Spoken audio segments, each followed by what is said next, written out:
Welcome to VetterView. My name is Cesar Rubio, and I created this podcast to show some raw experiences and challenges service members face during service and transition to the civilian world. I'd not only like for us to be able to share our experiences, but offer advice to others who could be facing similar challenges and give people a different perspective and understanding to the challenges we face.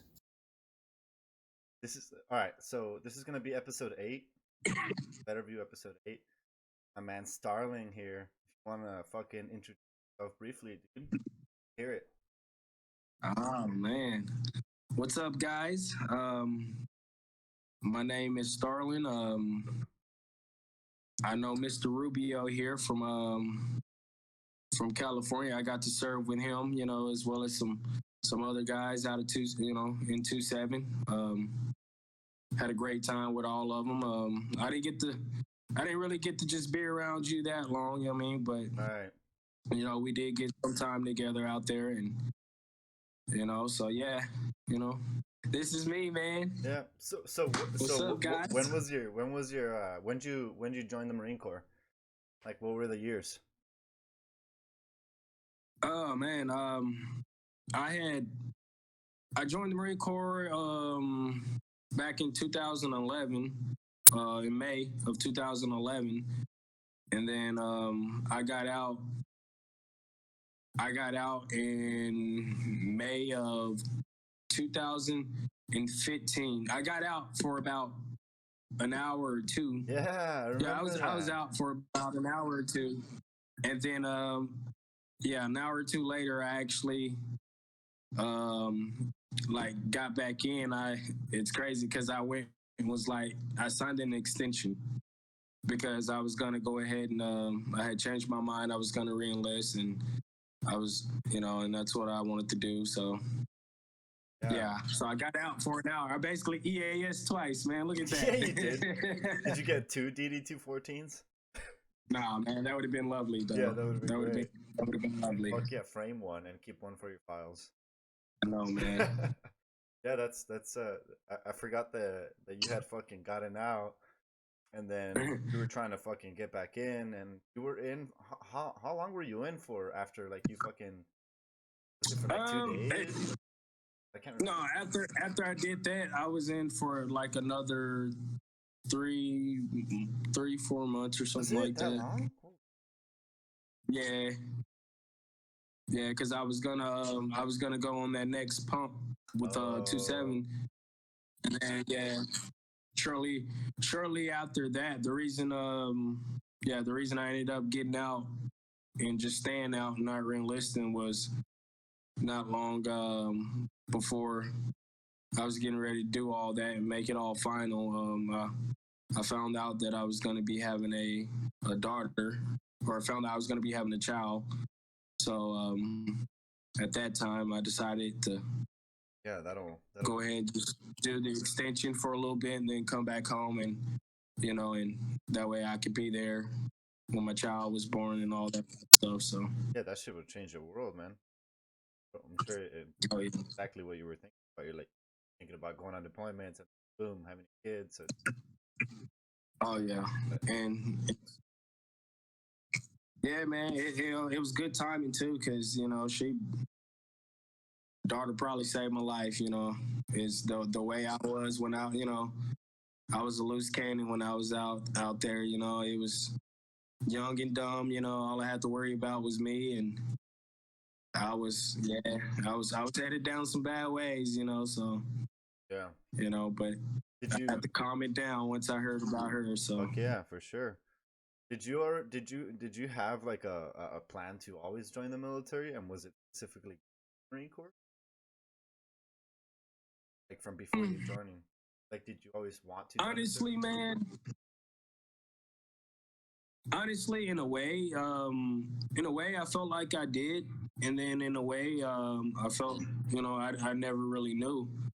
Honestly, growing up, I didn't really have much of a, I wouldn't say I had a great relationship with my pops, and he was in the Navy, okay. and Originally, I actually signed up. I did my ASVAB. I did everything with the Navy. I was supposed to go to the Navy, and and I was going to do that like my pops did. And what's crazy is the recruiter that I had. He was kind of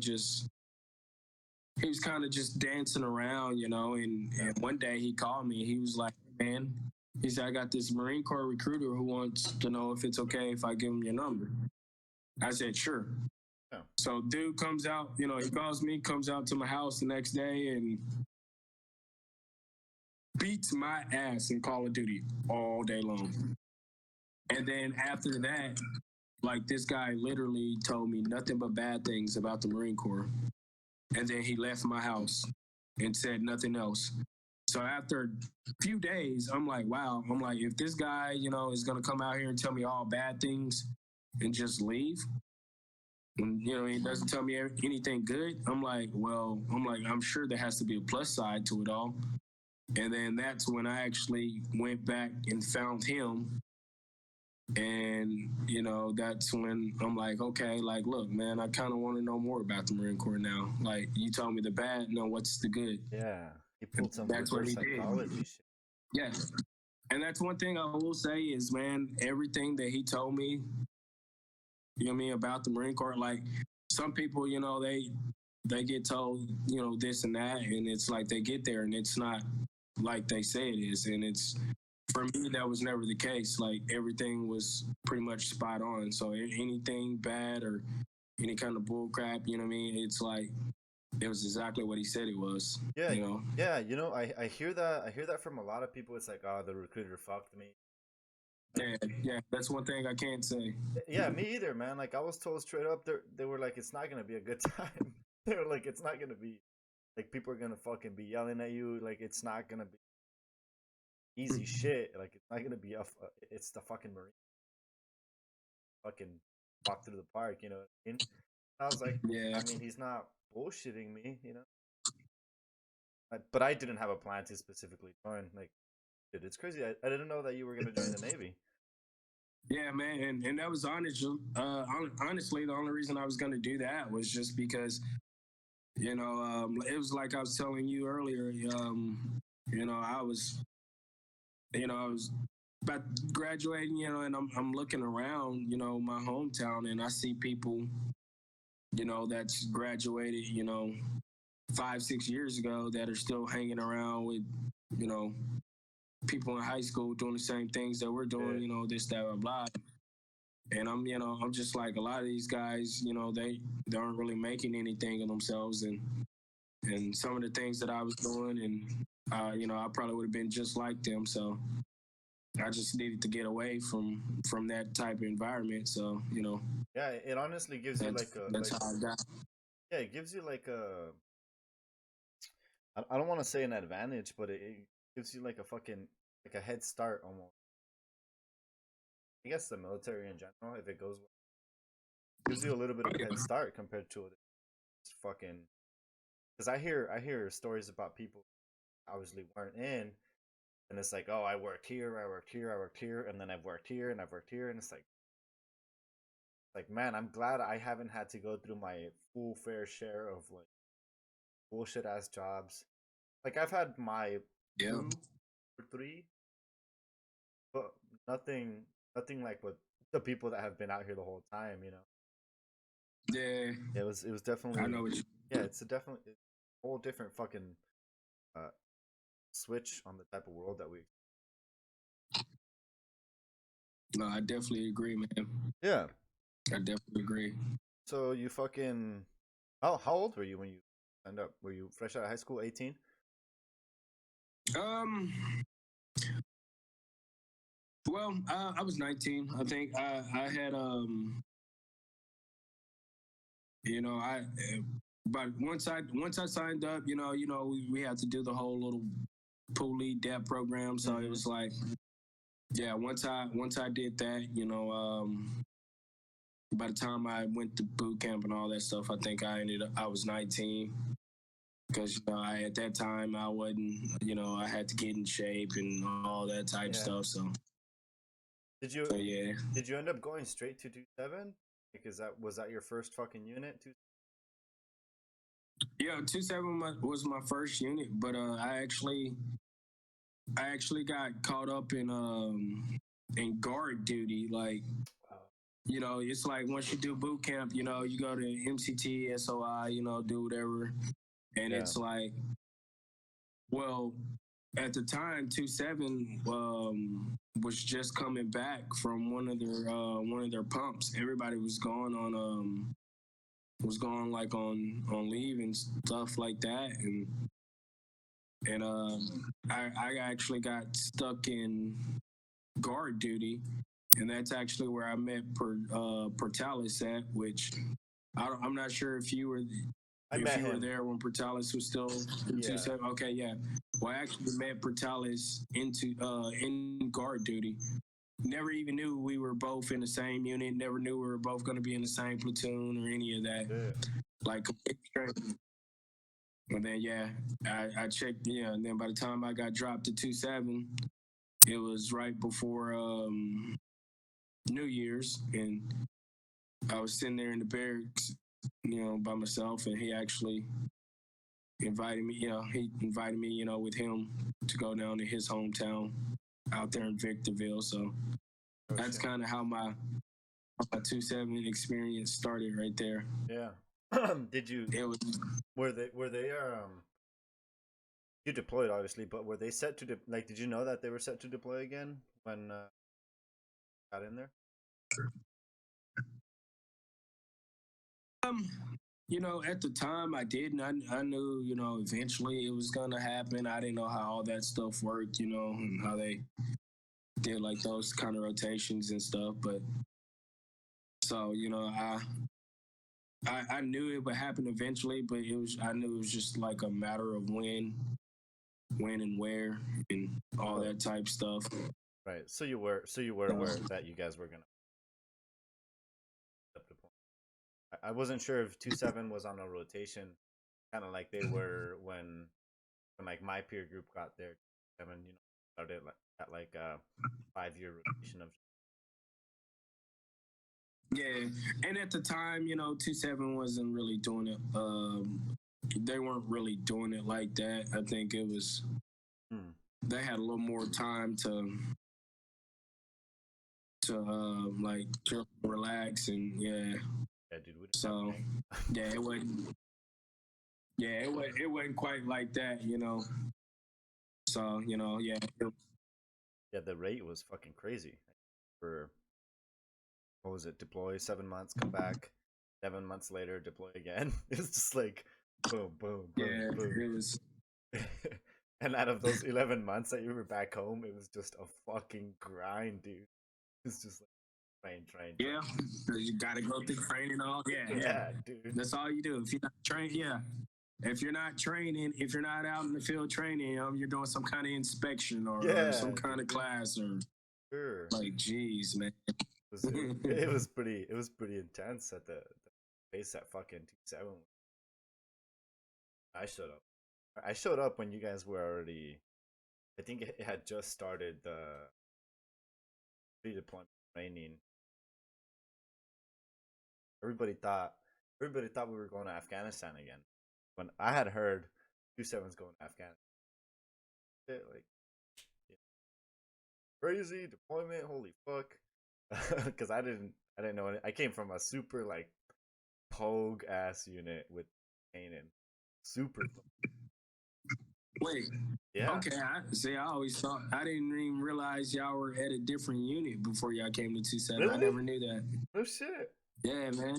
Yeah, I never knew that. We were Kanan was there for like a year already. I was there for like 8 months, and then they're like, "Hey, this unit, the unit ended up going to Hawaii, and they just sent Kanan." Oh, bitch!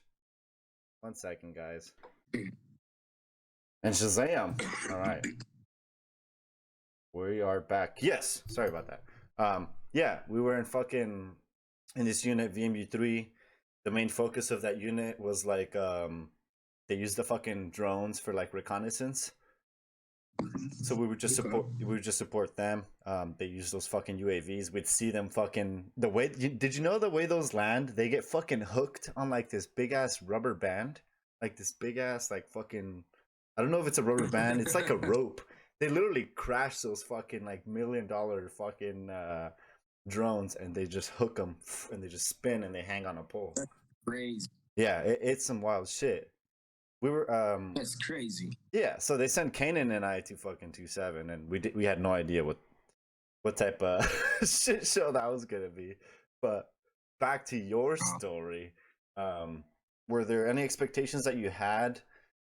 And then when you joined fucking the Marine Corps, were you like, oh, this isn't really what I thought it would be, or were you like, oh, this is what the fuck I was expecting, you know? Well, as far as expectations, man, honestly, I didn't really have any. I didn't really know much about, the military period. Right. Only thing, that I just really knew about the military or just ever really seen was, stuff they show on TV or like in movies and stuff. And, now that I've been in and I watch that stuff now, it's like, I know, okay, well, this ain't really how, Yeah. I mean, this ain't exactly how it is, but Right. so I had no expectations really. I kind of went in blind, and once I got there, it was a little different than what I thought it was going to be, but it was still cool. It was sure. It was one of those, man. Honestly, dude, it was a scary moment. Like the first half of it was scary, dude, because it's like, there'll be, you have your seniors and stuff like that, and it's like there'll be days, man, where it's like they would say things or they would do things, and it's like half the time it's like you're so afraid because it's like, sometimes it's like they'll joke with you. Yeah. It's like sometimes it's like they'll be joking around with you, and then it's like boom. You can laugh and then it'd be like, oh, ha ha ha, that's funny. That's and fucking then next funny, thing huh? you know, it's like, I mean, they're like all in your head, like, yeah, like you're not supposed to. And so it's like after that first half of it, it's like, oh man, this is awkward. Can I laugh? Like, can I not? It's like, yeah, look at their face, like, okay, how's it? So it's like a lot of the days, you know what I mean, when you first get in there, man, it's like that's how it was, and it was like everybody kind of knew their place. It was like as a boot.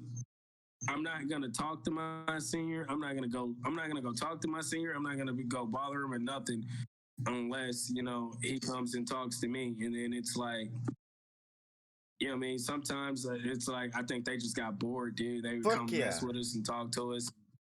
And it's like those were just some scary moments, man, because you never really know how you're supposed to go about the situation. And I'm sure you know, because you were in a position where you were a senior. And could you see fucking fear on people's on our faces whenever we'd be like, because I know I saw it on a few of my guys. Honestly, man, when I became a singer, I used to do it on purpose. Like I used to fuck people on purpose. I'm not gonna lie, and it would all be fun and games. You know what I mean? Like it's just like, dude, because it's like, and I can't say nothing because it's like, I was a boot at one point in time too, and it's like you don't realize some of the stupid things you say and do as a boot. Like I had a guy who, I'm not even going to say his name, but one of mine, we were having, Sergeant Major Smith was getting ready to retire. And I told all of mine, I'm like, hey, when we leave this practice for the ceremony, I'm like, everybody go put on their, go put their stuff on, go put your, because we went out and dressed blue. I think we had on dress blue deltas. Might have been dress blue deltas. Because I can't remember. Yeah, because he said that's what he wore coming in. Like that's what he some wore. Shit like that. Yeah. So yeah, we were in like dress blue deltas, and I'm like, everybody go put your stuff on. Come to my room. Let me see him. Everybody comes, and then I'm waiting on one, and I'm like, where's he at? I call him, and I'm like, hey. I'm like, what are you doing? He's like, oh, I'm at the chow hall Landscorp. I'm like, I didn't tell you to go eat. I'm like, I said, put your stuff Put on, your come shit to up. my room and let me inspect it, you Yeah. know, and then you can do it. And he was like, well, Landscorp, I already have my stuff on. And I'm like, wait a minute. I'm like, so you're at the chow hall right now eating in the same Oh, uniform no. that you went to the ceremony. And he's just like, yes, Lance Corporal, I just want to make sure I didn't spill anything on him. And I'm like, wait a minute, what?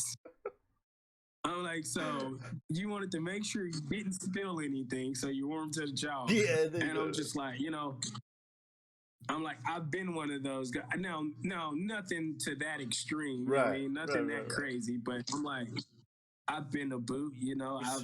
I know I've done that crazy thing. So it's like, you know, all my guys, man, I used to mess with them hard just because I thought it was funny, you know. Yeah, it's fucking funny. It was entertaining. It really is funny. It was entertaining. Yeah, man. you're in a super stressful environment. You know, you're being worked like a dog, dude. You're being worked like a dog, and you see one of your boots that you can get away with fucking with, and you'll be like, "Hey, bitch, come here," you know, and then like you just fuck with him. Man. It's all just fucking around. I remember I'd chew some ass, right? I'd be like, "You motherfuckers," and then I'd walk back to my peers, and I'd be like, you know.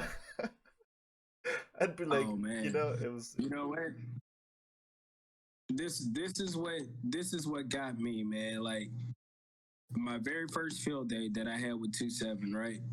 So, you know, here I am, fresh out, you know, never been out of my hometown, you know, coming all the way to California, you know, born and raised East Texas, coming to California, you know, for the first time, first field day with 2-7.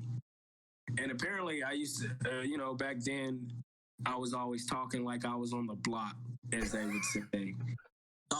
Talking like I'm back on the block, you know. That's what they used to say. And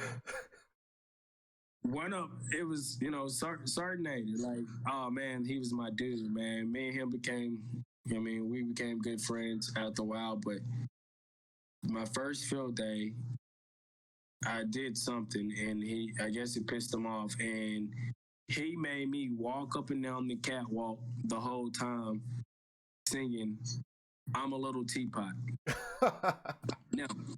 Now, I started off, and I'm like, I'm a little teapot, short and stout, here's man. And he's like, no, motherfucker, sing it the way you talk. And I'm like, okay. What? So now I'm sitting over there, and I'm just like, I'm a little teapot, show is that. And like, you know, like, her is my hand, her is. And then he's like, okay, motherfucker. He said, I know when you talk, you do your head like this. I'm like, oh, shit. I'm a little teapot, show is that. Like, the whole night, bro. The whole night. Oh my god. Very first field day, bro. That's fucking so funny. It's like, you know what I mean? And so it's like, man, after doing stuff like that with my seniors, man, it was like, if I ever see one of my boots walking around and I was bored, oh man, it was over. Yeah, for sure. It was over. That's just how it is, dude. That's just how it is. The nature of the beast. That's fucking hilarious. When did you end up deploying? When was the first time you deployed, man?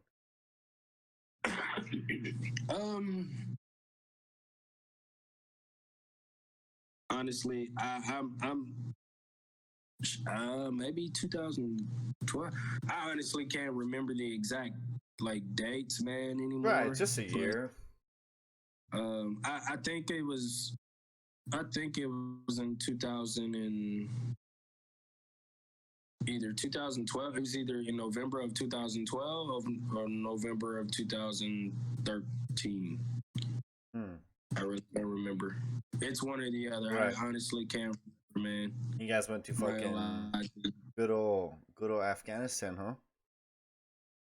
Oh yeah, man. Yeah, got to go to got to go to Afghanistan, and it was. How was that whole experience? That was a scary. Well, man, that one was a scary experience for me because, you know, it's like I was supposed to go with with our guys, and we only had so many slots. So, they took all our seniors, and then we had enough spots for like 2 boots or 3 boots. Yeah. Well, a day or two before I was actually supposed to head out, I got a phone call. Me and Ramirez both got a phone call. We got called up to the company office, and they broke the news to us that, hey, we lost some spots. So they literally had to let us go. So we only had one person out of our peer group that left with our seniors. So we ended up going with weapons company under Master Sergeant Avila, and I ended up getting sent. Me and Robbins ended up getting separated and going to a different platoon. We were pretty much with Fox Company for the most part. It was all Fox Company guys, but we were all on the weapons. Okay. And at the time, we knew absolutely no one. Yeah. Only person I knew was him, and he knew was me. So it was literally me and him, and then we got all these Fox guys that we've never met before, never seen before, and it's like we're out here with them. Right. And then on top of that, we're 30 minutes, south of Leatherneck on this little PB where there's absolutely no running water, no kind of food. We can't just go and get food like that or this or that, blah, blah. And we're out there sharing this little PB with some of the JAF guys out there. They're supposed to be helping us out. And it was, the first little bit of it, man, it was scary just because it's like, well, for one, we don't know these guys. So we got to, we got to get to know these people all over again. We don't know anything about them. Like, are they going to be trying to fuck with us or this or that? Yeah. And then, on top of that, first deployment. And then, like I said, we're out there with these Jordanian guys, who at the time, we're out there, fighting the Afghanis, but it's like some of these Jordanian guys, look, they speak. Sketchy. Look, they're all the kind of the same, they're the same, speak the same language, they come kind of from the same culture, but they're the good guys, supposedly. So it's like, it was a very scary experience. And it's like, and knowing that, and then, just, it sucked because, where we were at, man, it's, the whole time we were out there, I maybe had all of 3 showers the whole entire deployment,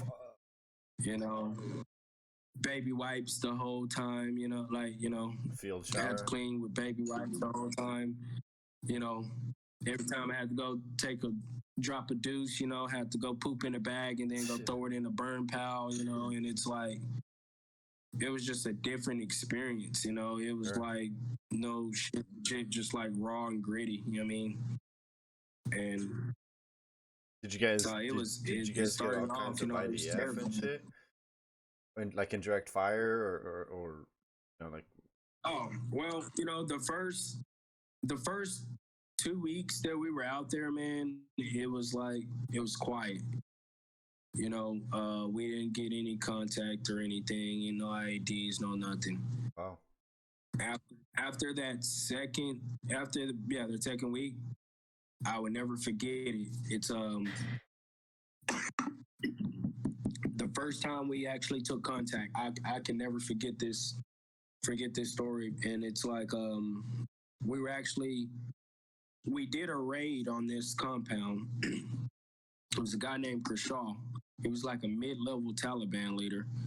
And well, we found a bunch of like heroin and weapons and money like stashed away. And well, we took him in. He went away for a while.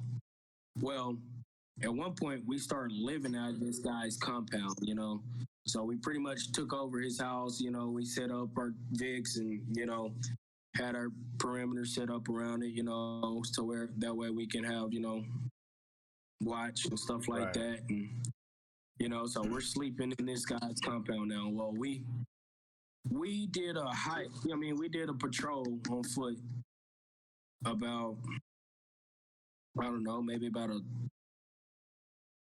I don't know, man. I'll say maybe about 1,000. No, I'll say, yeah, maybe about like 1,000, 2,000 feet away. I mean, it wasn't too far. I mean, Yeah. but the way it was it was literally nothing. It was just all open field, man. All open field, like nothing else. So from this compound to that compound, there's Open. absolutely Yeah. there's not a boulder, there's not nothing to get behind, man. Just open field. Well, we go over there and we do this. You know what I mean? We go talk to the people that's over there, right? We're on the way back. As we're leaving this compound, we start taking as we're coming back, you know, going back to Kershaw's house, we started taking contact, you know, and we had no idea where it was coming from, you know, and it's like we started getting shot at. And like I said, there's absolutely nothing to get behind. Well, at the time, like they're like, all right, get back in the compound. You know what I mean? Run back into the doctor's house where, you know, we're leaving. Yeah. And they're like, I mean, we're trying to get a game plan going. Well, I turned around and it's like at one point as I turned around and I look behind me, I see this little kid running up, you know, has an AK-47 strapped and loaded. And I'm like, oh shit. I'm like, we're literally about to die. Like, you know, it was one of those things to where it's like you see it. It's like everything kind of happened in slow motion. Dude. It was slow enough to where it's like I could see it. Yeah. And I could process what was going on, but it was so, you know what I mean, it was just happening too quick to where, you know, wouldn't have been able to react that soon. Well, luckily, these people in there turned out to be some really good people, you know, and like, you know, he was a doctor. The dad that stayed there, like he was a doctor, and that was his son, you know, his little young son. They were actually on our side, you know, they wanted to help us fight. So when the little kid was coming out, you know, strapped and loaded, he was actually just wanting to help us. And at the time, I didn't know. And that was probably, I would never forget that, man, because I just knew we were all I just knew I was dead. Like, yeah, you know, it's like too late. It was too late, but you noticed that it was like a fucking a shit situation if it would have turned out. Man. And it's like I can never forget that, dude. And it's like, but yeah, that moment was scary. Like that was the very first firefight we ever got into, and it was like, by the time we got back to Kershaw's, it was like my section. I think we hit maybe just 2 IEDs. And then like the other section, they hit all the IEDs. And then anytime our section went out, from after that first 2 weeks, anytime we went out, we pretty much took contact every single day. Wow.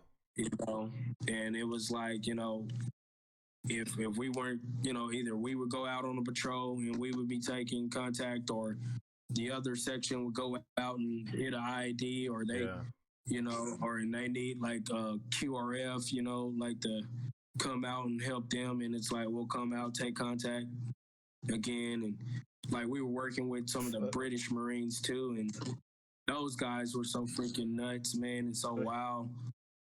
Where, you know, we got some contact with, you know, with some of them guys too. You know, we had a few of those guys get hit.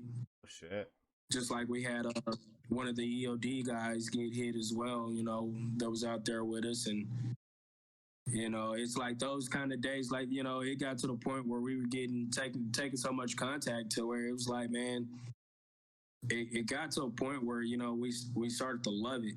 Yeah. Like that adrenaline rush, man, was like, you know, I mean, we loved it. It felt great. But then the days where, because we were out there kicking ass, man, we got like 2 snipers. Like we had a 3-star general fly in on the helicopter and gave us all like, you know, big legit Cuban cigars because we took out like 2 of their snipers. Like, and it's like, yeah, and it was like, it was all fun and games, you know, and it's like, and then sometimes, man, being like that, it's you start to get complacent and this and that because it gets like to where it's routine. And we'll have days like that, and then it's like, we'll have, like I said, we had some guys get hit, and Hey, dude, I pulled that. even one of Okay, my now we're back. You were saying that one of your snipers, you had one of your snipers get hit as well.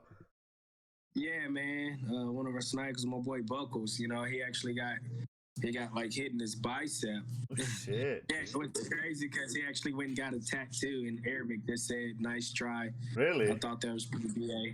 Oh But shit. yeah, man, it's like after a while, you start, like I said, you start to get complacent, man. And it's like when we'll have those days where something bad would happen to us, and then it was, it's like the rest of that day, man. It's like no one talks. Everybody's kind of walking around the tents, just like moping around, man. And Yeah, the downer. and it was, yeah, man, it was. But even though, and it's like that's one thing I will say. It's even days like that, man.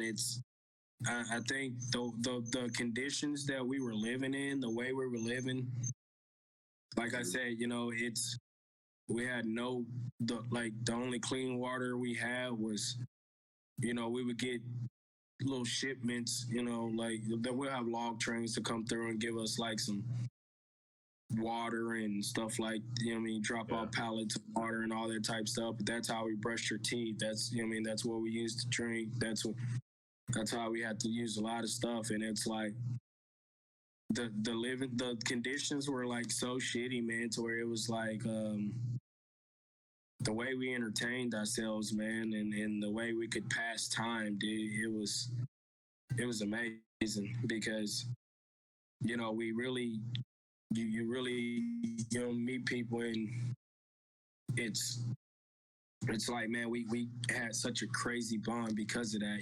We all got along so good because of that. And Yeah. it's just like we built crazy relationships because of the crappy environment and the situation that we was in. Yeah, that's strange how going through those experiences with those individuals, or um anybody, when you're going through those types of situations, you just fucking have this crazy ass bond. Like, dude, even our first deployment, right? When we went to Al Jaber, like for us, went to Kuwait. It's Kuwait, it's nothing. It ain't shit, right? I was on the main gate and I was doing Sec 4, so we're just security. And it was like 3 in the morning, and I was up there. It was me, Jasso, Chavez, and this other guy named Henderson. We were all just bullshitting with the Kuwaitis because nothing ever. It's Kuwait, right? Like you said, complacency. Did you say Joss? Sorry, did you say Josso in one of those? Jasso, yeah, yeah, Jasso. Like like Mario, or like Mario Josso? Yeah, from Fox. Yeah. Yeah. Me and him got real cool. No way. Yeah, dude. Yeah, he was one of my real good friends. Yeah. Me and him He's got one real of the cool. guys in my Yeah, that's crazy, dude. Yeah, me and him got real fucking cool, dude. We were on main gate. Hi. She's at work. Well, guys, this is my beautiful daughter. She's supposed to be sleeping. That's why she's got the wild hair. Welcome. Woke up, guess she had a bad dream, wants her mommy, so she's gonna be joining us. No worries at all. She's a welcome guest, just as much as her dad is. Yeah, we were main gate, so it was like the first entry to the base. It was me, Jasso, Chavez, and Henderson. 3 in the morning, just bullshitting with the Kuwaiti Air Force guys, and we didn't notice until it was like a little late. This fucking dude was walking to us with his hands up, dude. At 3 in the morning, just hands up. It was the trippiest shit ever, because it was like one of those movie things. You know how it's like, Yeah. you're like, I never thought that would be the case. Like, hey, dude, like, Yeah. what are you doing? And we were like, yo, man, like, stop. And like, obviously in a more aggressive manner, we were like, fucking stop. And he kept coming, and we were stop. He didn't, and we were just following escalation of force. He kept coming, fucking racked one. He kept coming with his hands up, and then all fucking 4 of us, aimed at him. And as soon as we aim at him, he like turns around and he like throws his hands like that or something like that. and he starts walking back into the darkness. He just starts walking back, and Jasso like goes to one side, and Chavez goes to the other side, and they start following him, but like at a distance.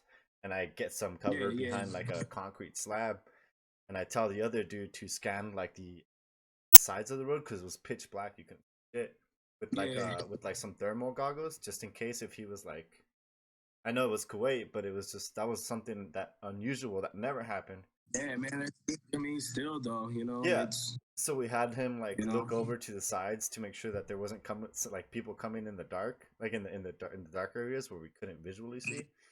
And like after the dude ended up walking fairly far, we told the Kuwaiti dudes like, "Yo, go fucking find out what the fuck that was," because nobody just walks to a base, especially with their hands up at 3 in the morning, and the guy ended up saying that he was drunk, that he thought he was in Iraq or something like that. But alcohol's illegal in Kuwait, dude. Like, that's funny. Yeah, it was. But that on its own, that minor experience gave me an adrenaline rush like I've never had before. Just aiming my gun at somebody, especially when he's standing right there in front of us. It was just a very trippy experience. Since you said something about alcohol being illegal in Kuwait, that made me think about my 21st birthday, actually. So my 21st birthday, I turned 21 while I was in Afghanistan. Well, the way that I turned 21 was like we went on a patrol that day, right? And we come back to the PP, and we're kind of sitting around the tent, and they was like, "Hey, later on tonight, we're gonna make a convoy to Leatherneck." They was like, "We're gonna stay the night in Leatherneck. That way, everybody can go get a shower, hot meal, and all that type stuff." Okay. Well, we come back, and I'm just kind of sitting on my tent, laying around, half sleep, waiting until it's time to leave. Well, both sections come into our tent. I'm not paying no attention, and well, next thing I know, everybody like starts pinning my arms down and my legs down, and I can't move. Well, they rip my shirt up, and one by one, everybody's just like right on my stomach, just one by one, pow, pow, pow. And then once all that's done, all my section leaders come through and they get up and they give me get dead leg. And then by the time I was done, I had so many welt marks all over my stomach, like couldn't walk. But after all of that, somehow somebody managed to sneak in some of those little shots? personal little shots. Yeah, and I did get to have a shot of some alcohol. I had to get abused first, but I got abused, and then I got a little shot of some alcohol for my birthday. And it's like that was probably one of the I don't think I could have had a better 21st birthday, man, because it's like that's one of those moments where it's like I said, I will remember that forever. Oh yeah, definitely. And it's a cool experience to where it's like I can say I was, what I was doing on my 21st birthday, and the way that they showed me love, like, yeah, it hurt. Like, everybody, giving me pink bellies. Look, it didn't feel good at the time, but it's like when I look back on it now, man, it's like, man, that was love, and I would do anything to go back to some of those moments. Yeah, those just to even just to experience that sort of feeling with those people that you were with, it's just like as uncomfortable or as hot as it was or whatever the fuck it was, because I know when we were in Iraq, it was pretty hot. It's pretty hot. It's like, oh man, it was balls cold when really? It was pretty cold there. You guys go during the winter season? Yeah, when it started getting warm, it wasn't just hot like that. It was cold as hell for us, man. Damn. Yeah, we had 127 and shit, like 127 degree weather. It was. I mean, it's a little hotter than 29 Palms. When when we ended up getting, because I wasn't even supposed to go to Iraq. I was set to be deployed for Jordan, and I was in Jordan for a whole month, and then they ended up sending me to Iraq. Um, that was a fucking that was an experience on its own, dude. Like landing in at nighttime, like throwing on your Hell yeah. MVGs, you know, like just all Oh the man. all the vehicles have the lights taped up. Like you have like weapons company providing security around the C-130 and MRAPs. That's Like big. yeah, dude, it was a trip, and you could hear like the gunfights going on right outside the fob. Like it That's how it was where we were at, because we had this thing called the Jopa line, mm-hmm. and anything south of the Jopa line, man, it was all Taliban area. Jeez. So like it sometimes at night, dude, like it'll look like, dude, it'd be so Star pretty Wars, at night dude. sometimes, because yeah, you'll see Like just so it's like, yeah. and we were right. It was like we were staying right here. We would cross the wadi, and then literally it'll take us like 2 minutes from. We were like 2 minutes from the Chopa line, so at any moment we could cross over into Taliban territory like that, and that's what we did every day, you know. And it's like, and at nighttime though, wow, dude, it's crazy as it sounds. It's like, man, it was beautiful. Like Yeah, you just can see the light. I mean, like I said, you'll see the skies just being lit up, dude. Like yeah. people going back and forth, and a lot of times, you know, what I mean, those Brits, the British Marines, they used to go down there and, you know, they'll send birds down there and they'll be lighting stuff up, and it did. That's It was wild. amazing. Yeah, for us it was mostly just like Iraqi forces and SEALs fighting, because we were just there for support. We were just there to help with the Right. like fucking ISIS and shit. We weren't necessarily doing a bunch of like patrols or anything like that. It was support, kind of like how the whole country has been wanting us to fight the war over there. Instead of us actually doing it, they want us to like assist them doing it. I mean, we still assisted Mhm. with like artillery and you know, air power. I remember my first night in Iraq, dude. I fall asleep. I didn't know there was like army paladins, which is like their form of artillery. Um, and it was like 5:30 in the morning or whatever it was. I was already sleeping, and I hear boom, and the whole shack goes, and I just freaking like get. It was outgoing, right? But I didn't know that. I just get up like, oh, this, dude. And they were like, Hey man, I would have done the same. yeah, dude. This other I would guy, have done the yeah, same. this other guy from weapons was like, that's outgoing. And I just grabbed my blanket and I was like, fuck, dude, like shit, man. That was a wake up call, son. Sure, Yeah, man, it's an it's pretty experience. funny. Yeah, it's an experience. I'm definitely not gonna forget. But um, Oh so yeah. did you think that? I mean, you had told me already. Like, I can't remember if you said it while we were on air, but um, that you were gonna go back in. Obviously, you ended up having a child, so you ended up going the route where you would spend more time with your family and be a family man. Yeah. How it definitely should be, especially if that's what you're trying to do. Um, did you think that you were gonna do the 20 years previously, Oh man, or at least maybe another man, four? I don't. Man, it's all right, man. When I say this, Mm-hmm.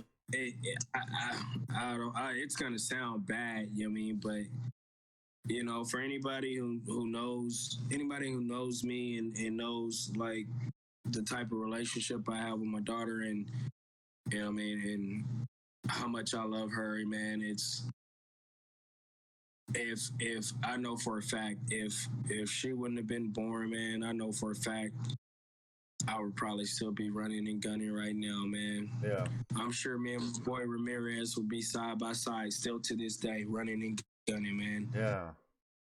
Yeah. I knew I would have been I probably would have been a lifer. It just depends on how well I would have been able to adjust to the Marine Corps, because it was steady changing. Yeah. Marine Corps steady changes. It changes fucking It from was- year to year, dude. It's crazy how fast it changes. Yeah. So if I would have been able to continue to change with it, I knew for a fact I probably would have been a lifer. Yeah, and it But also at the same time, the way I was kind of like a pit bull. That was like my role. I was about to My say role was to be the pit bull. yeah, I was about to say it also depends on like because I was talking to Colossa recently because he was talking to me about the podcast. And because he's about to get out here shortly. I was talking to him and he was like, man, it was fucking difficult on its own to getting used to being like a super non-division, non-infantry unit. Like it was such a drastic change from, and that's how it was for me and Kanan when we went to 2-7, but except it was the other way around, like we went from not doing much to like turning the switch, balls to the wall all the time, like consequences for your actions, like no duty recovery, fuck your duty recovery, like none of that. It was just the duty recovery. Yeah, what is that? Yeah, that's what the Blue Diamond letter says, right? They're like, you can't have duty more than twice. Bullshit. Yeah. But it was, we don't like you. Duty. Boom, duty. Oh, we need him. Duty. Yeah. But that's what Colossa was telling me, dude. That it's like it was very difficult to just get used to being in like a super pogue unit where it's like, I just think that we handle shit differently in an infantry battalion. Just because you don't have I mean, you have time to like fuck around and stuff like that, but I think we just need to get our message across a little bit more snappy, a little more real, like. Yeah, man. Well, also though, in those infantry units, you got to think the whole point of an infantry unit. They're the only thing they're there for is is combat. Yeah. So it's like, they. There's not really much room to horseplay when it's like, when you do have time to have fun. You have fun, but Right. when most of the time, it's like you say, it's like balls to the wall, Yeah, it's got to be serious shit. Like, you got to train the way you're gonna like behaving over there. Like, yeah, if you mess up, then you're gonna know. You're gonna get. You're gonna get it. And I honestly think that's how I got to be. That's how like some of us got to be the way we are. Like I know me, Vinny, and Remy. Like that's how we would do. Like we'll rip somebody a new one in a minute. Like, sure. I'm pretty sure most of the. I'm pretty sure a lot of the. A lot of our boots probably used to hate me off the top. They probably used to hate me from the rip. Toward the end, I started to calm down. Toward the end, I started to just have fun. I wasn't as bad as I was, but yeah, starting off, man, I was hard on some people. Like, nah, dude. I might light hell for a lot of people starting off. No, I guarantee you they don't fucking hate you, dude. Like, I guarantee you guys didn't, because that's the way it is, dude. Like, we had our guys. It's one of those things that I was trying to get them to learn how to come together, like, because all they used to do is fight and argue and this and that. And it's like, look, it's one of those things. At the end of the day, you guys are a peer group. It's like you stick together. You got to watch each other's back. Yeah, man. Like, me and Remy, we were roommates all the time. We used to fight every day. There was one night, me and him actually literally got into a fight like 6 times that night. Oh, shit. I was at his house. We literally fought like 6 times, from the backyard to the front yard to the living room to the kitchen. Like, that is, dude. People kept having to break it up. And then I went home. I left my car there. Well, somebody dropped me off the next day. I go over there, knock on the door. He opens it. What's up, fool? Yeah, what's up? Go in there and we chill all day like nothing's happened. Yeah. And it's like, we can do that. Like, it's like at the end of the day, that was like my brother. Like, Fuck yeah. we could fight and have like physical altercations like that. But at the end of the day, when push came to shove, I knew That's your even dude. after we just fought, I knew if something was to happen, he was gonna have my back. For sure. Just like I would have his, no questions asked. Yeah. That's why I used to ride on some of the guys hard because they didn't have that type of relationship like we did. We ended up And I never getting it, understood you know, why. it might have taken us a little bit longer for sure, but like I think we ended up like my peer group ended up having we ended up being pretty fucking tight. It's definitely difficult when you're boots because everything, it's like almost everything is like trying to like not turn you against each other, but like if he gets fucked with, then you get fucked with, and then you're like, come on, like you get a little angry at your You know fucking why? peer. No, that's just how it is, dude. It's like You got to think about it like, oh man, it's his actions. You know what I mean? At the end of the day, his actions. His actions are going to keep you alive. for sure. So, they always used to tell us, look, everything that I'm not fighting for me, I'm fighting to the guy from my left and my right. Yeah. So if I make a mistake, I might make it. I might live, but it's gonna get one of these guys killed. You know what I mean? So Yeah. it's, that's that whole match punishment. You know what I mean? Because it was the same thing with us, man. We had guys like that too, to where it was like after a while we got tired of getting messed up for them, Right. and they was like, look, either you guys fix them or we fix them. Yeah. So we had to have a couple of little wall-to-wall counselings with some people. Hey, Yeah. hey, I get it. we had a few wall-to-wall Yeah. counselings. Look. Yeah. Look, man, if the Marine Corps does something, it definitely builds a character, and honestly, it builds so much character that when I got out here, I had to start working on the way I, like, on my anger, or like not really my anger, but I don't know, just the way I fucking responded to things, and I was very aggressive, and I agree, man. and I still try not to be, but because it's not good out here, it doesn't do you any good out here.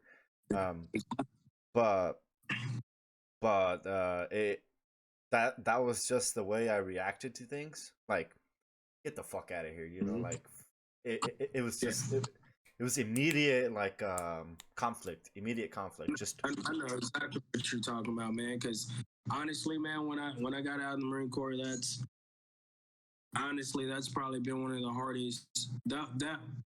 That was probably one of the hardest things that I had to deal with.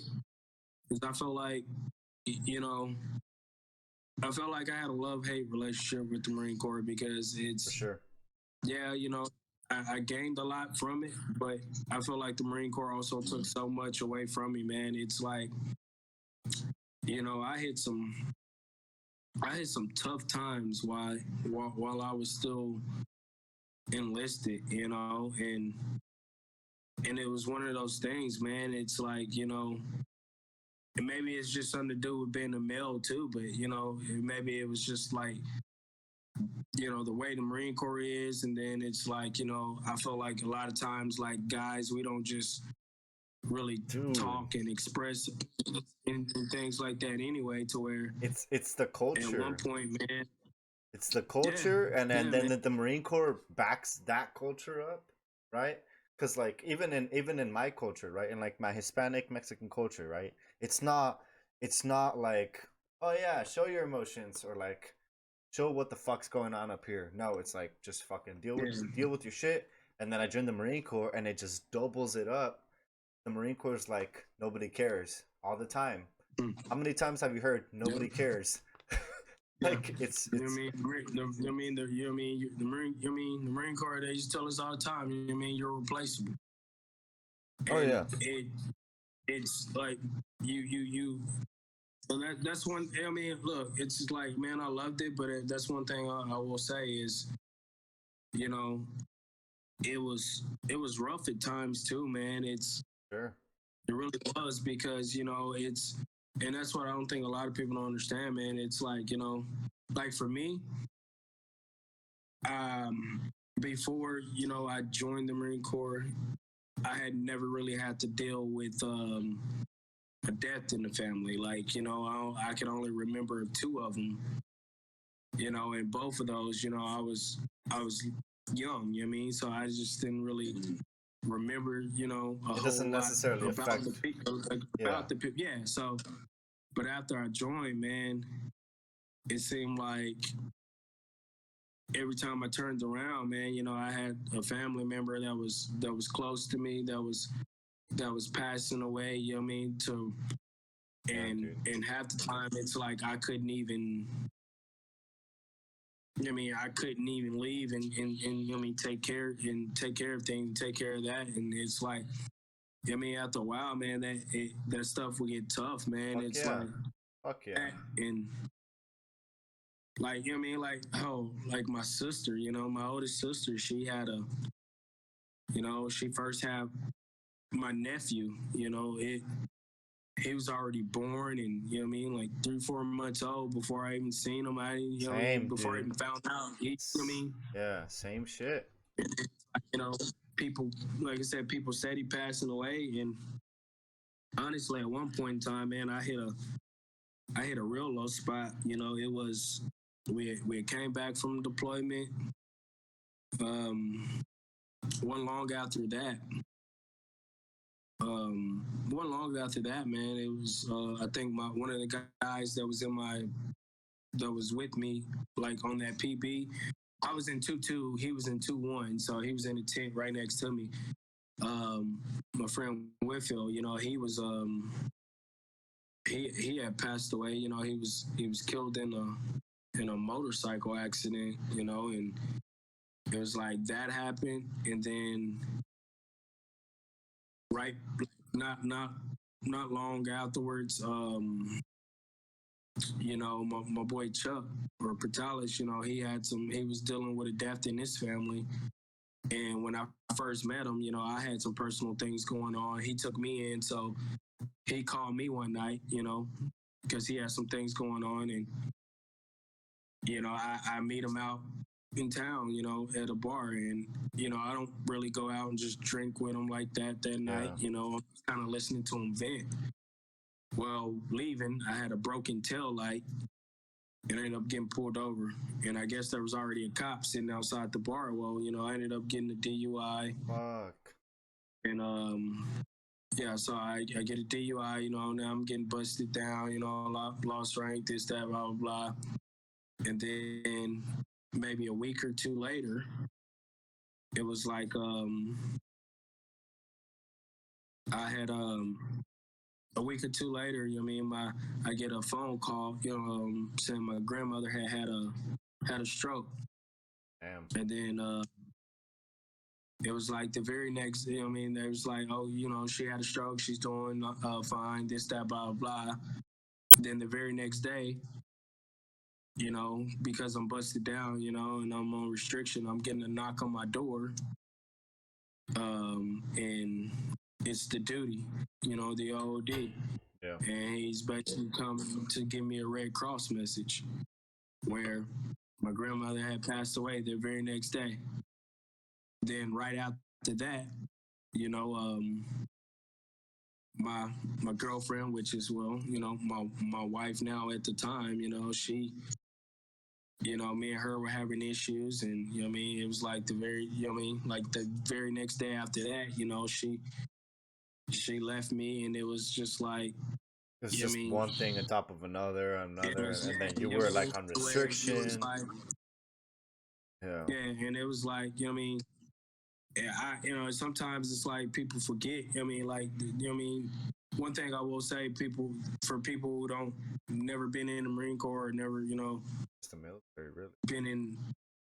Yeah, it's like they don't understand. Like, yeah, they might care about this, might care about that, but at the end of the day, it's like, like they say, you're replaceable. Yeah. Like, when it comes down to it, like the Marine Corps really didn't. At the moments where I really needed somebody to be there and to help me mentally and emotionally, I couldn't necessarily get all that love and support from the Marine Corps. All the Marine Corps is where is making the Marine Corps better, to where it's like there's times where, you know, I'm not gonna lie, you know, I hate the Marine Corps. Sure. You know, I used to wish that I never joined. Like, you know, I used to tell myself, like, I felt like I missed out on too much in life, like with my family and with this and with that, for absolutely no reason. You know what I mean? I'm like, don't get me wrong, I love the Marine Corps. Like, it was fun, but sometimes I wish I never would have did it, you know? Hit that nail on the fucking head, dude. Like, I know exactly what the fuck like you're talking about. My first deployment, my grandma's brother passes away. My second deployment, my grandma passes away. Um, and my second deployment, one of my guys, Jacob, his sister passed away. He did end up going home, thankfully, to go and say his goodbyes to his sister and like his family and shit. But I get exactly what you're talking about, where it's just like when his sister passed away, now that I think about it, I don't really remember anybody really being like any like leadership being like, hey man, like how you holding up? You okay? Yeah, like how you Yeah. holding up, brother? Like you doing all right? Like what you know, like we understand. And that's what was hard for me too, man. And it's like, you know, I had so much love for the Marine Corps, man. It was like I love I was having fun, you know, and it's like, and like you said, I mean, no one really gave that type of love back. I mean, as far as leadership wise, like, I mean, it's like you didn't really get that back from the Marine Corps, and when it got like that, bro, it was like, The bummer, I mean, it dude. really got to a point where I turned to, you know, my drinking went sky high. You know, I started doing other things, you know what I mean, as well. And it's like, you know, there was really, I didn't really know how to cope with the things. It was like, you know, you know, it's like go to the PX, go get, you know what I mean, go get alcohol. And it's like, every night, dude. I mean, and then, yeah, and then it gets to the point where then it's like now your drinking's starting to get out of control, to where it's like, big time. you know, and it's kind of one of those things, man, to where it's like kind of like you said a while ago, you know, it's once I got out, you know what I mean, that was one of the things that was like hard for me to it was hard getting out, trying to transition back into civilian world, because sometimes, you know, I got out and it's like it was nice and fun, you know what I mean, for a little bit, you know, just kind of okay, enjoy life, you know, be lazy, you know, you know, I'm just gonna chill for a little bit. Mm-hmm. And then it's like, okay, well, now it's time to move on with life. And then at a certain point, it got to where it felt like, okay, I feel like I don't fit in. Like, I feel like I don't really have a purpose here in the civilian world. And it's like, I'm trying to find purpose. I'm trying to find out, you know what I mean? Like, all right, what do I do now? And I mean, and that was one thing that was hard for me, because it's like, I have a big family, but honestly, I don't, you know what I mean? I didn't even feel close to my family. Like, I didn't even feel close to them. I didn't feel like, I felt like an outcast a lot of times being around them. I couldn't really talk to them. I couldn't, you know what I mean? You feel like a fucking like somebody who leaves like their tribe, dude. You feel like you left your you left your family and then and you're just out there like fucking wandering around and like felt like a stranger. Yeah, dude. Yeah. I was a stranger around my own family, man, and I mean it sucked. And it's like a lot of times, I mean, that used to weigh down on me a lot of times too, man. And it's because it's like now I'm feeling like, okay, well, I have nobody I can talk to, and then it's like, you know, I try to get people to try to explain things to people, man, and it's like sometimes that, you know, they look at me like I'm a nutcase, you know what I mean? And it's like they don't get it, man. That's it. And honestly, that's what I kept saying too. I'm like, I mean, but then honestly, I got to thinking about it, and I did some soul searching, and it's like I started to notice little things like with my daughter, like for example, it's like I noticed that, she might want something, right? She might, something simple. And she could just be like, she might be like, hey, like, Mama, can I have some juice, like, type stuff. And it's like, I could be sitting right here. She'd be right here next to me. Won't ask me at all if I would go get her if I can get her some juice. But yeah, she would go in there and, go track down, her mother, like, all across the world, just to ask a mother, something she could ask me when I'm sitting right here. And I'm just like, and I never used to understand that. And then it's like, I started to notice, like, I started to notice some of the things like that with my daughter. And then it's like, I would notice sometimes I would say things or I would do things and the way it would come out. It sounds aggressive, yeah? It's, yeah. And my daughter actually I said something to her one day, and she actually went in there, and my wife started crying and said that I hurt her feelings. And I'm just like, and the first thing that came out of my mouth, I'm like, hurt her feelings? I'm like, I didn't even do nothing. I'm like, all I said was, and then I thought, and I'm just like, oh shit. And it's like, wow. Yeah. And and I kind of have to look at it from a different way. Like, yeah, I might not think I'm being aggressive, or I might not think this, I might not think that. I'm like, but I'm like, to them, they don't see it like that. So that's how it sucked. Yeah, dude. Because it's like, it sucked because it's reality. It's like, I didn't want to really face the fact that it's like, maybe we do change, once we go and come back, like, maybe we really do change. And like, sometimes maybe we don't even notice we do. No, so, I don't think you do. And it was a scary thing for me. Fuck yeah.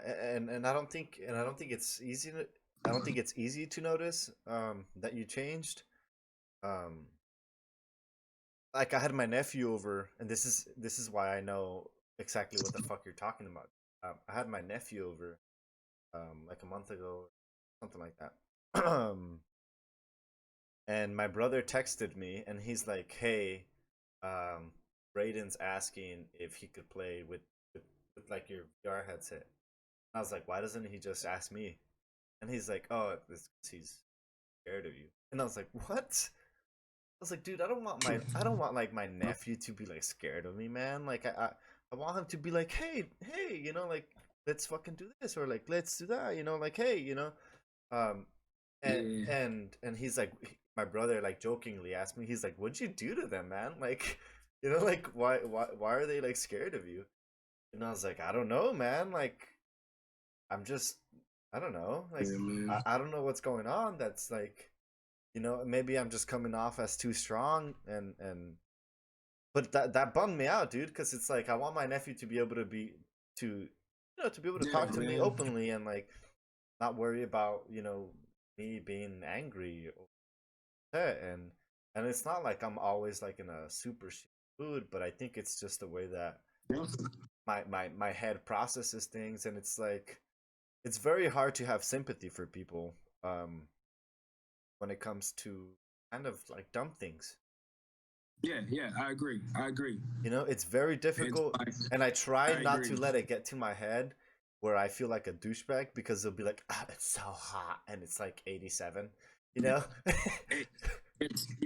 I think sometimes it's like one of those where it's like, we've been, I can hear somebody complain about this or whining about this, and I'm just like, man, like, saying shit. I'm like, that is nothing. Like, like, I've been in positions and situations, bro, like, if you're complaining about this, like, you wouldn't make it. You wouldn't make it in my world, like, type thing. But it's, I agree with you on that. Like, do you think? I just don't think it's. I don't think it's okay for us to kind of like feel that way, I guess. Like, because it's not our fault that they're complaining about it being a hard job, and it really isn't. Or like them being tired, and you're like, I've been way more tired. Like this is shit. And it's not our fault that we I don't know. It's not anybody's fault. Sorry, it's not necessarily our fault, but I don't think it's anybody's fault when it comes to that. It's just like I really try to hold back when it comes to things like that because I don't want to be like this ain't shit. Like I try not to Yeah, man. like because I've been I mean everybody who's been in the service has been through something that nobody else has, and sure a lot of people have difficult lives too, but the military is something else for sure, especially the Marine Corps. I don't think there's anything that could possibly compare. Well, I mean, and then on top of that, 2-7 was 2-7, for a while. 2-7. 2-7 was actually like 2-7 was leading units, and like when it came to suicide rates, 2-7 had like one of the highest suicide rates there is. So it's like, Saw an I mean, article not on only that is shit, it dude. just the Marine, but I mean, you were in 2-7. I mean, you know how how shit was there, like so I think that maybe doesn't help either. yeah, for sure, for sure. Because I feel like other units in the Marine Corps are not trying to like talk down on any other units in the Marine Corps or anything like that. But I feel like those units were more like a 8 to 5 job. Like in my first unit, those were very 8 to 5. Fucking like it felt more as a normal job than two Uh-huh. 2-7 felt like something that was like, oh, this is the Marine Corps. This is the Marine Corps. You know, like this is what it's about. Like this is the fucking the grind and get ready for deployment and be where the buses pick you up the night prior with your family waiting till like 5 in the morning to go to March Air Force Base. Like all that is such like Yeah. a big thing of the Marine Corps that a lot of people don't see. A lot of people think that a lot of Marines see, but a lot of Marines don't really get to see being overseas, and the percentage of people that actually deploy is slim compared to what I feel like what it used to be. Yeah. I forgot what my point what was that was about, but yeah, it's such a fucking crazy thing when you get out of the Marine Corps and the whole like when you got out. Did you have any sort of plan, or you know how you were trying to get back in? Like how was Um, that? Man, honestly, when I got out the second time, Second yeah, second time.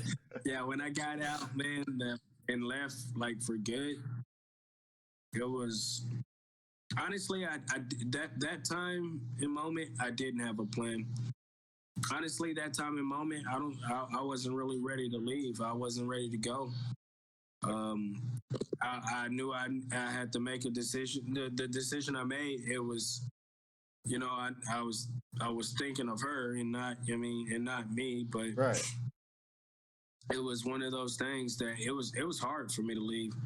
Even Yeah. after even after I got my DD 214, I EAS. I didn't even drive home. I had a 26-hour drive home. I stayed in 29 Palms for at least another 2 days, just because it was hard for me to leave. It was a very weird feeling, man. Yeah, It was very hard for me to leave yeah, it was a very because weird feeling I getting out. felt lost. I'm like, it was. 29. I'm like, man, this is home. Like, this is where I felt like that was where I was supposed to be. So when I got out, man, my transition, me transitioning out was really really hard for me. And like I was saying earlier, it was one of those things where it was just, just feeling lost, just feeling out of place, and just kind of trying to reestablish myself and just feeling like I couldn't fit in with other people and just been, like I was just, I just felt like an outcast everywhere. Yeah, dude. Yeah. Everywhere I went. Yeah, it didn't feel like I just don't think I just don't think I think we keep looking for that that sort of feeling, and I just don't think we're gonna find it, and I think it's hard to kind of like face the reality of the fact that we might not find that same feeling of belonging and being comfortable in that sort of environment. Because I personally still haven't found it, dude. Like I honestly, Well, I still haven't. I was gonna say that. I was gonna say I got out in 2015, but here I am, and I'm like here I am 2015. I'm still having to find. I'm still having to finally accept things for what they are and look at reality. Like honestly, man, when I got out, wasn't long after I got out, some I'm not sure who it was, but one of the guys started a chat, a group chat, and we've had this group chat going ever since then. We talk in it just about every day. And there's been times where some of those guys have struggled with things, and we've all talked to each other. FaceTime every day. Like Can I ask all you of us. something about that group chat? Go ahead. Did you guys cuz I made a group chat with my peer group when I got out. Um I added all my peers and we talk, often. And with that group that you guys made, did any of you guys put a front up, or were you guys pretty honest about what you guys were going through? Because everybody in my group was like, we're good. And those interviews that I've had, the previous ones with Kat, with Parody, with all my peers that I've had on here, I didn't know about it till we were interviewing. Like I didn't know that Kat fucking uh, um sat with a fucking pistol in front of him for fucking, you know what I mean? Like I didn't know that, dude. So we were all just kind of playing it good. I'll say, for the most part, man, with us, I'll say, I felt like we kept it pretty honest, but at the same time, I also would say that, we all got out like at different times to where it was like, you know, after a while, we have been, been around each other so much, been, talking with each other so much, we kind of knew when someone wasn't, like, for instance, like, it was just a few days ago, I was struggling with some personal stuff, and it was like, you know, I got to a point where, like I said, I'm finally at a point now to where I've been looking at stuff differently, and I have to accept reality. And like I said, I kind of already knew that the way I used to respond to things and the way that I would say things, some people could take it some type of way. Well, here lately, it's been hard for me to keep myself together because it's like, um, there's a lot of days, man, where it's like my emotions just take over, man. It's like I can be 100% fine, and then next thing I know, man, I'm like 10 minutes later, like I'm just crying every 2 minutes. Don't even know why. Like I'm just like, fuck it, man. I'm done. Like and then and it's like I don't even know why I'm feeling like that. Yeah. And then there's some days where I'm just like I just like hate the fucking world, and it's like everything switches from this to that like so quick, and I honestly is I've been talking with my little brother, and I've been telling my little brother how, I'm like, man, honestly, I'm like, I'm at a point to where now, I'm starting to feel like I need help, like mentally sometimes, like, because some of the things that I feel, some of the way, like some of the things that I think, I'm like, it's not okay. And like I was telling my little brother, I was like, man, sometimes I'm just scared to see, to hear what someone's going to say. Are they going to say like I'm bipolar? Are they going to say like, are they going to say it's depression? Or are they going to, try to say it's PTSD? And it's like I was telling him, like those might not be. It's like you hear those things, and like I was telling my brother, I'm like, all I want to do is be normal. Yeah. Just be a normal person. I'm like, even if it's not the end of the world, even if they have medication for it, even if they have this for it, I'm like, just the fact that it's like someone has to tell me that I have this. I'm You're like, fucked then up. I really am gonna feel like, okay, yeah, maybe I am fucked up. And then it's like I feel like that's gonna fuck my head. Like now, it's like now, you're really trying to tell me that I'm this and I'm that. Like, I'm like, it's like, I've been so scared to hear it lately, dude. but Yeah. the things I've been doing, man, it's like I'm trying to drown all these emotions out. So it's like some of the choices I'm making, I'm like, well, I'm like, those choices are gonna either put me in jail or get me killed. And it's like, but I continue to do it, and it's like now I finally got to a point where I'm like, I have to accept it because I stopped, and it's crazy because I think it was maybe 2 days ago, 3 days ago, I stopped responding in the group message, right? Wasn't responding, wasn't answering the calls, wasn't messaging back. So they started calling my phone, just calling me and texting me, wasn't answering. Well, they've never even met my little brother in person. They just know he be with me, we be with each other a lot. Right. Well, they got in touch with my little brother. They started calling my little brother, checking on me, doing this, doing that, to where it's like, whether or not they know it or not, it's like, I like when they finally did that, I didn't have a choice. I had to reach out to them. Like, so that next day, I reached out and everybody's like, what's going on? Like everybody stopped what they're doing and literally like sat down and wanted to hear what was up. And it started to break me down then and there, and it was just trying to tell them what I was feeling, what I was going through.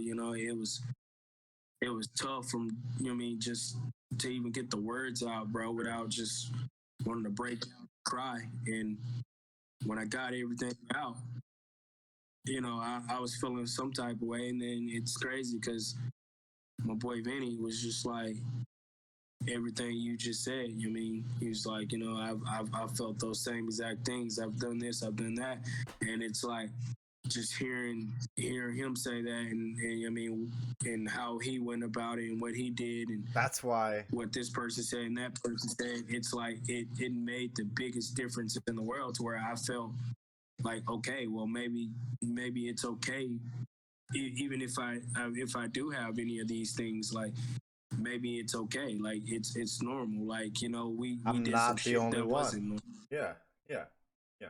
And that's why I'm doing and it's this, okay. dude. And that's why I'm doing this. And it's hard, man. It's hard to admit. It's hard to accept it, man. Like, For sure. It's tough, and Yeah. it still is. Which I I'm gonna I'm gonna go see someone. And just talk and See what's this, up. that, blah, blah, Yeah. how that goes. It's like, like I tried to, I was telling my mother about it the other day too, and I was telling my moms, I'm just like, growing up as a kid, sometimes, I'm like, I was raised off tough love. So I'm like, sometimes as a kid, I was like, I wasn't allowed to show emotions. Dude, I'm like, if I cry, if I do that, I'm like, gonna tell me stop being a little sissy, quit being a little punk. I'm like, it was tough love. I'm like, y'all, it's like growing up, everybody had the idea of what a man is supposed to be like, but it's like, it's like they literally make us heartless. And it's like, and that's what I've been for so long. And it's like now that I actually have things going on with me, man, it's like I don't really know how to deal with the things at times. I don't really feel like anyone can relate to me at times. And it's like, when I get like that, it's like, I think crazy things. And then it's like that, those are the type of things that will make people hurt themselves. You know what I mean? Like, and and that's not okay. And it's like, we shouldn't have to feel that We way. shouldn't. We you shouldn't. know? We should be able to fucking like. I'm not trying to come off as like anything, but like we should be able to fucking. I guess just feel, man. Like I know exactly what you're Yeah, talking man. about when it came to not showing like emotion or expression, dude. Like I remember, because my mom and my dad are separated, and my dad's in Mexico, and we were with my dad, right? And I remember we were popping some fireworks, and my little brother shouted. He was very little kid. He like screamed, right, and he sounded like a girl. So my dad's like, "Get the fuck inside." He's like, I'm not gonna have any of my kids scream like a girl, and he fucking like beat him, dude. Like he beat him for screaming like a girl. You know what I mean? And I was, I don't know, Yep. 13, 7, whatever the fuck it was. I know that feeling. You know what I mean? That's how it was. That's how it was with me, man. Yeah, and then that type of tough love. It's like, right, and then you join the know, military, and then it makes it worse. and it just stacks up on it, dude. It's just like, the military intensifies it. fuck Like yeah, for sure. It made me that much even more of like, that type of a mindset. Yeah, hold your shit in. Hold your shit in. We're all going through it. Like, like nobody gives a fuck. You just have to get this fucking job done, and nobody cares how you're feeling. And when you get out, you don't know how to fucking deal with that amount of emotions, and there's a bunch of emotions that come with getting out. Like I was trying to say, like I was saying earlier, that's why I fucking did this thing, dude, because I felt exactly how you felt. I wasn't sure if I was tripping out or if I was like the only one. Like I wasn't like, man. I was like, what the fuck is going on? Like, why am I so fucking sad out of nowhere? Why am I so goddamn depressed? And I'd tell myself, dude, and I would hide it. And it's scary at times, man. Fuck yeah. Yeah, and it's scary sometimes. Fuck yeah, dude. I would hide it, I wouldn't tell my wife about it. I wouldn't tell anybody about it. I'd fucking be crying in the shower, and I'd be like, stop being a pussy. I would tell myself like, stop being a fucking pussy as I'm crying, dude. Like just trying to I couldn't have time. I couldn't allow myself to have time to sit down and think. If I had time to think, man, that's when things hit me hard, and that's when I really get.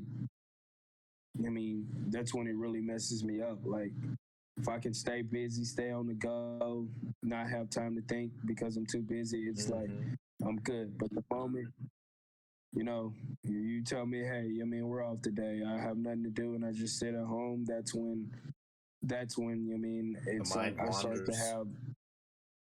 My mind wanders. That's when I start to think crazy. That's when I start to, and like I said, that those are the type of things where it's like, how long does that happen until, like, something bad, finally comes out of it? Like, at what point do you say, okay, enough is enough? Like, and it sucks because, it's like people, like, suicide's a real thing.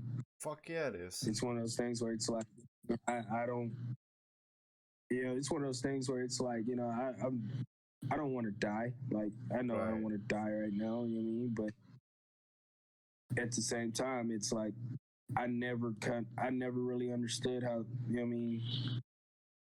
like, it's like I've known people who have taken their own lives, and it's like, I'm just like, damn, like, what was going on to where it was that bad? Then it's like, I never dealt with any of this stuff before either. Now, just here recently, within the last, few weeks and like the last month or so, a lot of these feelings and emotions have surfaced. I'm starting to deal with them for the first time, and it's like, It's not easy, bro. I mean, and it sucks. Yeah. It's very hard, man. And it's, I try to be the, you know, um, I promise though it's it like, gets you better. try to be Yeah. Yeah, I know. It gets better. I promise you it gets better. Like it may not seem like it is. It may because when I was going through it, dude, like I never felt so much fucking darkness in my life, dude. Like it was so, and not even in the Marine Corps when you're like miserable, fucking tired, exhausted. Not even then. Like I never felt that sort of fucking like, I don't know, sadness. I guess it was just like pure. It was like pure sadness. It was fucking strange the way that fucking just came up. Um, Unfortunately, I gotta fucking piss again. And if I shit, dude, and beers make me urinate like crazy. Broke that seal, man. Broke that seal. I know I fucked up. I broke the seal. I got the Rona. Um, fuck. Where were we at? Um,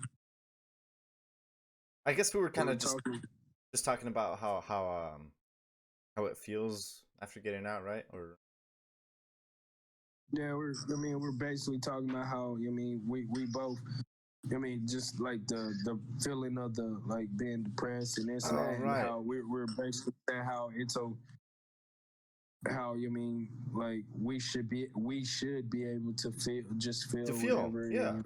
yeah, and talk about it and not feel, and we shouldn't really, because when I talk to my closest friends about it, they were like, "Holy shit, me too." Like I felt exactly the fucking same way that you're describing it. Like when you're describing it, it's blowing my fucking mind of how fucking accurate it is to my my experience. Yeah, man, it's Like yeah, man, it's those things where, when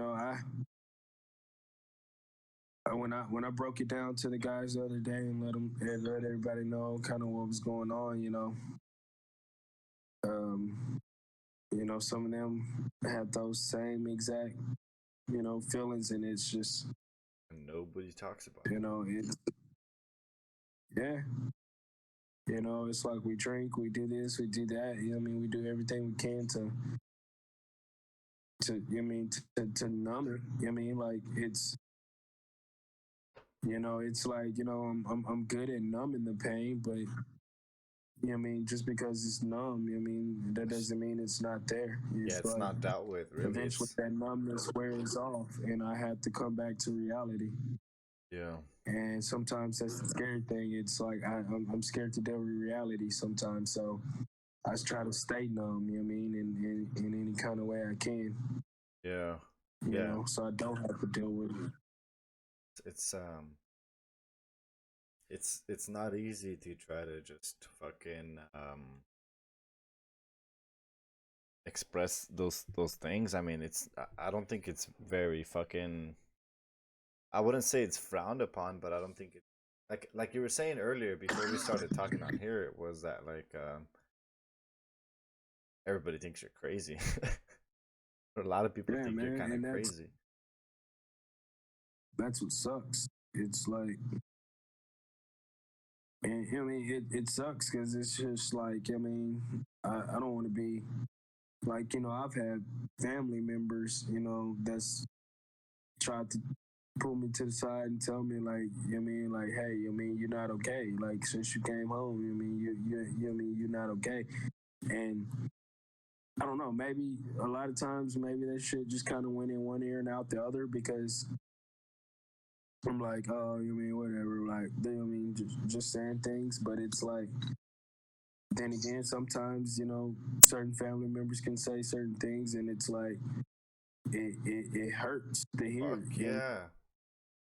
And then it's like when you finally start to see some of the things that it's like people have been trying to tell you, and you can finally start to see it, and you can finally start to acknowledge it yourself, then it's like it really starts to hit. I think that's where I'm at now. It's just like I'm finally starting to see some of the things, and I mean, and it's just like it's just hard to accept it, you know. Yeah, man. Especially you just recently fucking having to deal with it. Like I had my experience. I was telling you earlier, like about a year after I got out, it hit me fucking hard as fuck. Like I didn't know what the fuck it was. I didn't know what It's it never hit was. me this hard. Yeah, and it hit me. It got dangerous. Yeah, We'll just say that. Like it got yeah. real dangerous, and I was. I just had small moments before. I mean, here and there, but like nothing serious. But now it's like you say, it's starting to hit like That's weird. hard. So. Yeah, that's crazy. Because for me, it was the opposite. Like it hit me fucking hard as fuck a year after I got out, and then it hit me, and now it hits me in small burst. Die motherfucker die release. No, it'll hit me in like it'll hit me in like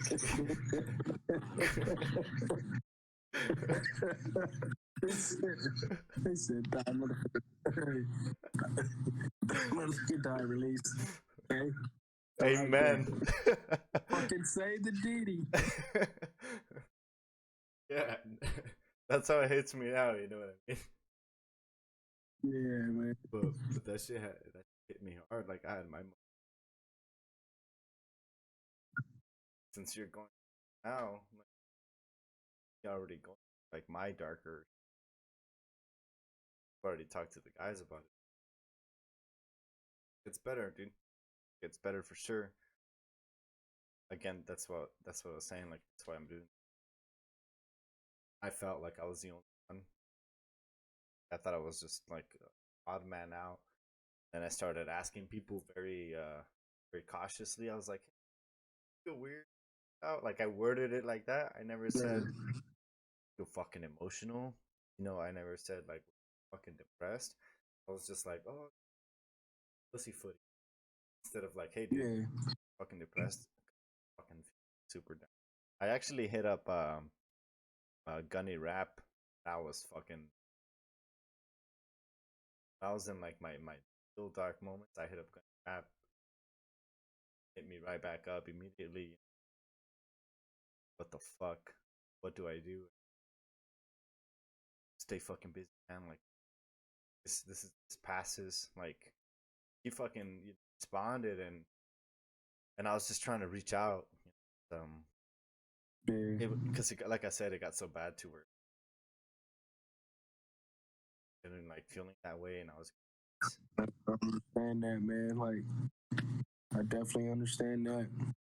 Yeah. So for in my case, it helped talking about it, hearing other people, hearing that I wasn't the Yeah, man. And I think that's what a lot of us, I mean, which honestly, maybe that's something that Marine Corps needs, just military in general. Maybe that's something that, I mean, that can do better as far as like a transition, I mean, like process, like, give them counseling or something, Yeah. give them a chance to have like something before they get out. Like, it's one of those things where I don't know if it wasn't for for the group chat, that I'm in, I doubt that, some of us would have made it this far. Like, Yeah. because sometimes I feel like we're the glue that holds each other fucking. yeah. Because we literally call each other every day. We literally check in on each other every day. Like we talk every day. We've had this chat for 5-6 years now, and every day it's then went off. Awesome. And That definitely. so it's. Are there any? I definitely recommend people talk to. I was about to ask you that. I was like, What were you finna say? I was gonna ask you like, are there any things that you recommend for people to possibly do right before they get out or when they get like from your experience? Um, Man, from my experience, if for anyone who's wondering the same thing, who's you know what I mean, who might be getting out soon or whatever the case may be, like if it was me, you know, it's this right here, you know, you build the brotherhood that I mean you're not gonna find anywhere else, you know. Like, you know, even if you go to college, join a frat, like this frat, you know what I mean? This is a true brotherhood. This isn't like a frat. You know, no disrespect towards them, but I mean, this is different. Yeah, it's different. You know, and it's like honestly, man, I feel like the only if I was telling anybody anything, like regardless of who you are, I mean, what it is you do, like I honestly feel like we're all gonna at some point feel some type of way, and we have to find a way to communicate, talk about the things. You know what I mean, and I mean, we just gotta sack up and do it. You know what I mean, all this macho shit. You know what I mean that we have like all this. You know what I mean, not being able to express. You know what I mean, feelings and this and that. Like regardless of I mean, even if that's how I was raised, as I mean, like that's how I was brought up. It's like I don't like. I mean, I don't want my daughter feeling like she can't come talk to me. So it's like we have to do better ourselves. It's like we gotta find some type of way to open up and like I say, learn to communicate. Which and if it's like if you can't do that, then I don't know. Maybe for some people, you know, every year or every 2 or 3 years or every other 5 years, it's like you get a group of people to where it's like okay, every 5 years we take a trip somewhere. Yeah. Every 2 years it's like okay, y'all, I mean every 2 years we're gonna go down to what's the name states in North Carolina. Okay, every 2 years we'll switch. Okay, well this year we're going to North Carolina to see what so and so. It's like, all right, cool. The next year goes by, boom, you don't do nothing that year. Okay, the second year comes by, okay, well, so and so stays in fucking North Dakota. We're going to North Dakota. Like, so, I mean, even if we just, I mean, people try to plan little get-togethers, I mean, every so few years or this, but there has to be something, one way or another. We have to keep in contact and I mean, you can't just. It has to be people who can actually relate to what you're going through. So I mean, yeah, I feel like it definitely has. But people got to explain something to somebody who hasn't experienced that, which is it's just gonna be like, and not to sound rude to anyone, it's kind of gonna be like talking to. Yeah, it's not anything that they could slightly comprehend. Yeah, that you're not gonna open up all the way. No, you're not, because it's not, because it doesn't. You don't feel that same fucking that mutual energy. Not like you guys all dealt with that same shit. I had my boy Parody come out here. Brandon came out here in Washington. Yeah. It was fucking awesome. It was just great to fucking see him. Yeah, like Vinny, but when Ramirez got out, he drove North Carolina to go see Vinny. He went to Tennessee, was in Shockley's wedding, went to Tennessee to see him. Drove down to Texas, to see me, and then drove to New York to see his moms, and then drove back to California. And it's like he did all that with a brand new newborn baby. It's like, and it's like, little things like that, man, they go a long way, Sure. And I know it's hard at times because, we're all living life. We all got our own things going on too, to where it's not just a matter of we can't just get up and do this like whenever we want to. So I understand it's not all that easy, but I mean, we have to until we find some kind of solution to where we can. I mean, people are gonna feel this way all the time. Yeah. It's gonna keep happening. People are gonna keep feeling a certain type of way, and hopefully, no one takes it to the extreme to the point where they feel like they have to just, And take their own life. Like sometimes, it happens. It's just the sad truth. So well, that's why we're doing our part, and that's why we're telling our experiences. there'll be a lot of editing. Ah, it Well, really man, won't. look, It man, really won't. thanks for inviting me on, man. I appreciate it. Of course, man. It was fucking awesome to talk to you again. Um, it's nice to see you. If you ever obviously need to talk to anybody, I know you and I like didn't spend as much time as you and your peers or whatever, but like I got you, man. Here. Yeah, But thanks again for fucking. It's the same with you, man. Like same with you, man. I'm always here too. Like just like you said, we kind of all feel the same type of ways to where, even if we spent 2 days or 2 weeks, 2 weeks, 2 days, 2 years with each other, it's we all, can somewhat relate. Yeah, man. So same with you, man. I appreciate it, man. Thank you. Thank you, VetterView. Yeah. Again, yeah, I appreciate you coming on here, dog, and telling your story. I know it's not easy shit to talk about, and I want to thank everybody who has been super supportive of this fucking podcast, because I've gotten nothing but great fucking responses. I'm just looking to keep it going, get in more. That note, call it, dude. Episode 8. Last Episode 8, baby. Gang, son. I appreciate you being on here, dude. It was a great time.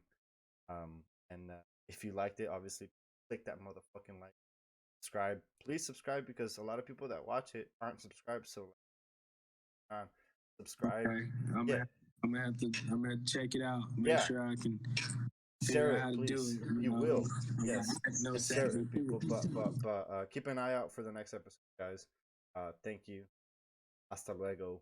Peace. All right, man.